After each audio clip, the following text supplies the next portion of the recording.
Okay, today we're going to have a look at how to use multi-leaders in AutoCAD. So here we are with AutoCAD open, and you'll notice that under the annotate we've got multi-leaders. Now the default, when I choose a multi-leader, I can click on where my arrowhead goes, click where my leader goes, and then I simply get text where I can type in a number and come out of that there, and I end up with my multi-leader with a number 1 there.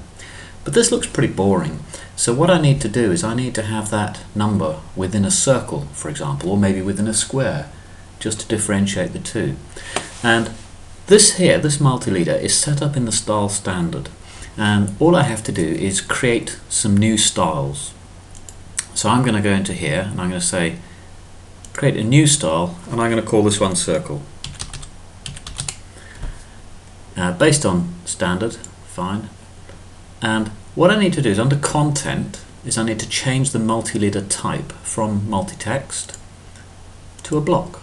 And there are some built-in blocks here, and I'm going to choose circle, which has a circle and then the tag number within the circle as an attribute. And I click OK and close.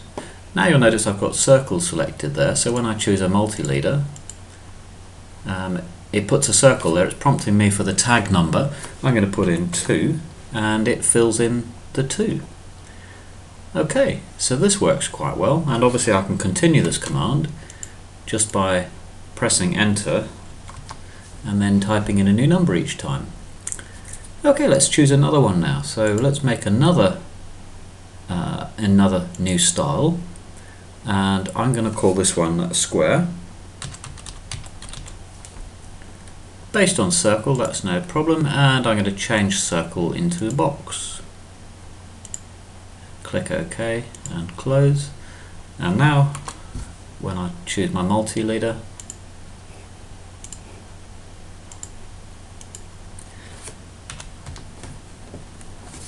my multi-leader is coming in a box.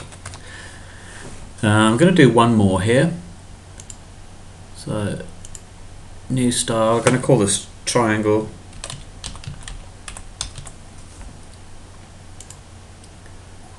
And obviously I'm going to choose the triangle here.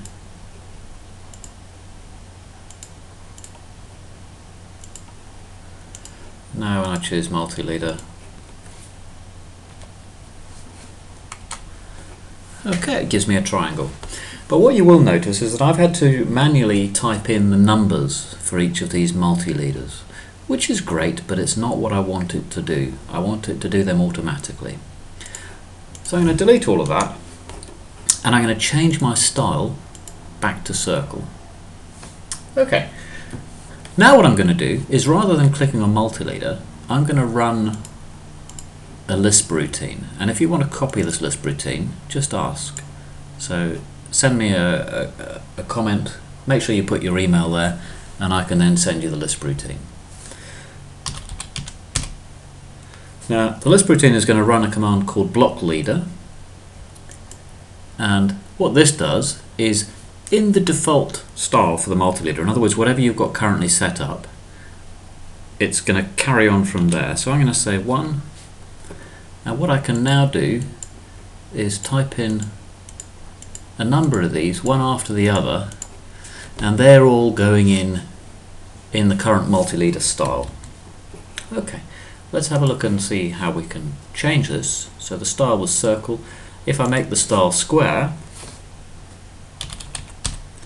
and now go into block leader, my starting number will be 6.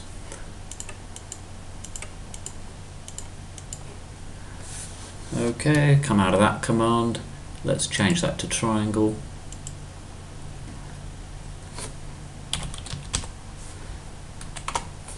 Type it in again, and we're going to start at 9 this time. And guess what it's doing? Okay. Like I say, if you want a copy of this Lisp routine, just ask. All it's doing is it's automatically numbering the attributes within these preset blocks. Now you will have to set up your styles for multi-leaders beforehand. How this is useful is you could have a list down the side as a key indicating with some description as to what these numbers are.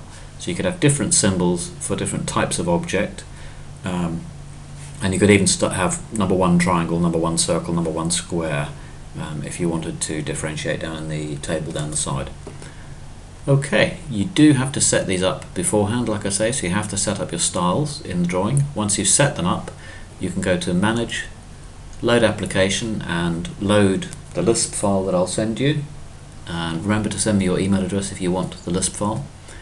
And all you do then is you type in block and choose block leader when it comes up, and it will then put in multi-leaders with a block at the end, depending on whatever your current block is here, so whichever your current style is. Okay, that's all I've got for you today. I'm the Adobe Guy. Hope that's been useful, and thank you for listening.